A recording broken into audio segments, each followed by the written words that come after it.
Hey, what's going on, everybody? Welcome to day 2 of the 31 Days of Horror. D Bougie 86 here again. That is right, peeps. Now, the film I got for you guys today is a film that I personally have a great history with, and I'm glad that I got to sit down and check out its Blu-ray debut for you guys today. Of course, this film came out in 1988, and it is titled Evil Dead Trap. That is right. This is the brand new release that was just released by Unearthed Films. Of all companies, I would never expect Unearthed Films to release Evil Dead Trap on Blu-ray. And when it was first announced, I was ecstatic for this release. This is one of my all-time favorites. I actually even brought out my old DVD for this video. This is from Synapse Films, of course. Yeah, Evil Dead Trap's one of my favorite movies, and I was super pumped when I heard this was coming out on Blu-ray, and I could finally get to do a big giant review of it for the 31 Days of Horror. Evil Dead Trap is a film that's very sentimental to my heart. I'll give you some reasons why when I talk about it, but I'm going to give you a little brief plot synopsis of the movie. The movie opens up with these two invisible characters that we cannot see who they are, per se. They're just talking, and one of them is very infatuated with this reporter named Nami that they're watching on TV. There's some lines where one of them says, "She kind of reminds me of Mom," and then it cuts to actually Nami in her studio or wherever they do news there in Japan. And she ends up getting a tape in the mail, and the tape implies is pretty much a snuff tape on film. It's very Videodrome-esque in that sense, where she witnesses the snuff murder on this film. And, of course, like most Italian movies that this film is very emulating of, she finds out where this warehouse that this place with this murder was filmed in, and ends up going there to investigate it. Once her and her crew get there, what ends up happening is murder ensues. Some different types of murders happen.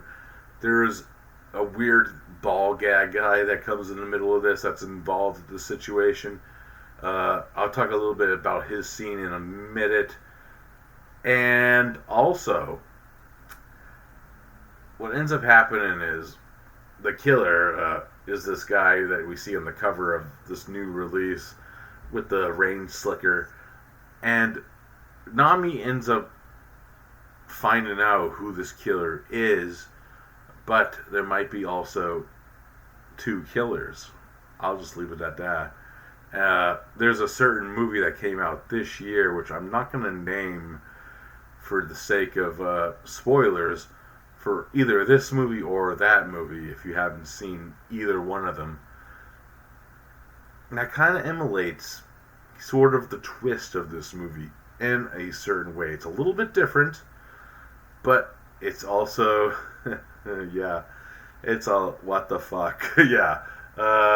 If you haven't seen it, it also kind of emulates another what the fuck ending with a Dario Argento movie, which I'm also not going to name, because this movie's very Italian heavy on its symbolism and the way that it's filmed. Its musical score is very Goblin-esque in the sense there's a lot of Italian tropes within this movie. It's a kind of like a mixture of giallo slash supernatural Italian slasher in a way, especially with some of the kill set pieces that happen within it. That, you know, the kills are fantastic in this movie. Fucking great shit. I love what happens with this movie and where it goes. It goes into some weird places. Now, the ball gag guy. I gotta mention the one scene that involves him. This will be a minor spoiler for Evil Dead Trap involving this character. I think it is better to go in knowing what this character does in the film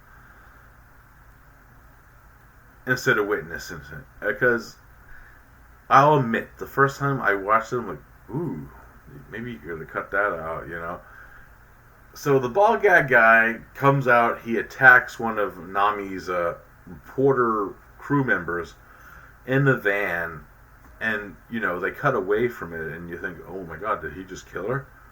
Then they cut back to it, and yeah, he's legit raping her in the movie. Yeah, that happens in this movie. Now, I know when that scene's coming up, it's kind of an awkward scene for a transition scene in the film. It's probably my only minor critique of the film.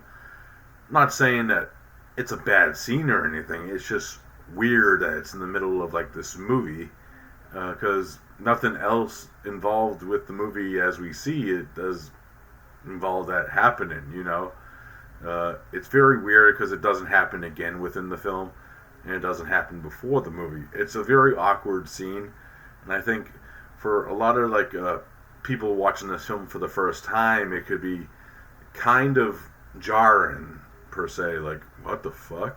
You know, I'm not saying I don't hate the scene. I don't love the scene either. It's just a scene that I think you have to go in knowing that it's going to happen, you know, in that sense where when you know it happens, you'd be like, oh, okay, I know this is going to happen now.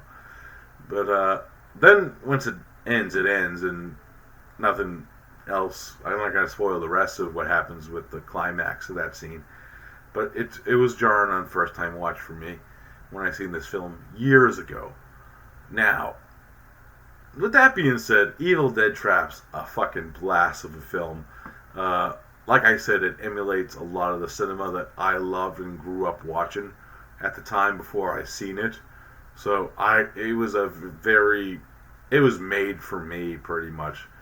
And yeah, this release from Unearthed Films, stellar edition. If you didn't pick up this movie when it was first released by Synapse, you know, check out the Unearthed Films Blu-ray release. It's fucking fire.